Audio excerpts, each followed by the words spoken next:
Welcome to The Explainer. Today we're going to dive into a real fireside tale inspired by Papa's newsletter. We're looking at how the world's absolute most beloved cuddly toy actually stems from a profound moment of presidential restraint. Now, I want you to ask yourself, what does a cuddly stuffed animal have to do with a grueling 1902 Mississippi swamp hunt? It's a pretty jarring contrast, right? I mean, on one hand, you have the cozy safety of a childhood nursery, and on the other, the muddy, bloody reality of a turn-of-the-century bear hunt. But the bridge between those two drastically different worlds, well, it's actually an incredible story of human empathy. Act 1. The context. To set the scene, let's travel back to the fall of 1902. A deeply weary President Theodore Roosevelt, fresh off settling a massive national coal strike, accepted an invitation to escape into the wild, swampy lowlands of Mississippi. Now, as we wade into this story, the crucial point we really need to anchor on is what we call Papa's take. It's a guiding philosophy for this explainer. True leadership and lasting legacy are forged through restraint, compassion, and the refusal of unearned pride, rather than the pursuit of hollow trophies. So keep that mental model front and center as the hunt begins. Roosevelt was in the hands of an absolute legend for this trip, a guide named Holt Collier. Collier was an incredibly remarkable figure. He was a former enslaved man and a Confederate cavalryman who had masterfully tracked and killed over 3,000 bears in his lifetime. 3,000! He knew this terrain literally like the back of his hand. Act 2. The tension. So, let's look at the myth versus the reality of what happened next. After days of finding nothing, Collier's hounds chased an exhausted black bear into a watering hole. The bear mauled a hunting dog in the struggle, so to save the pack, Collier stunned the animal, tied it to a willow tree, and waited for the president to arrive and claim his prize. Now, we've kind of got to shatter the sanitized myth here.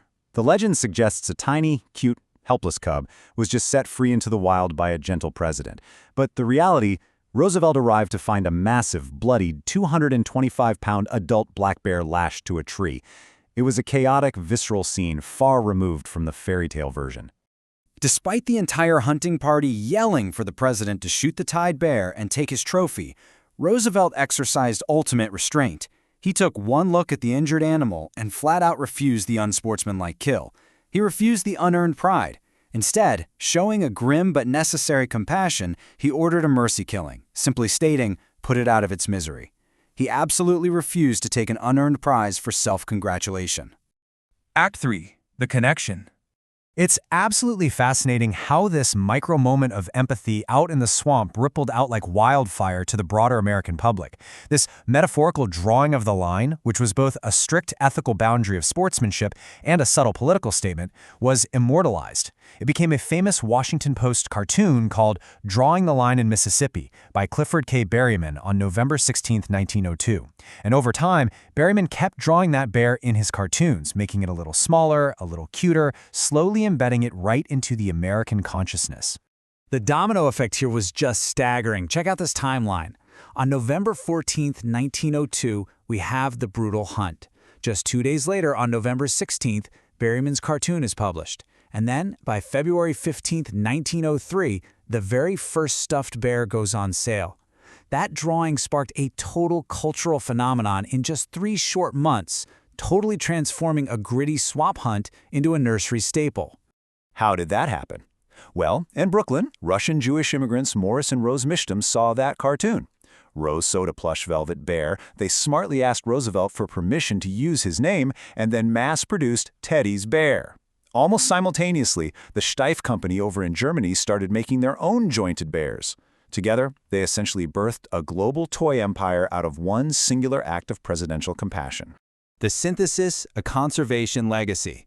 So, as we synthesize this story, drawing on the generational wisdom passed down by Papa's father, Papa Q-Bear, and Papa's spouse, Colonel Debs, we see that Roosevelt's refusal to shoot wasn't just a fleeting moment. It was the cornerstone of his legacy.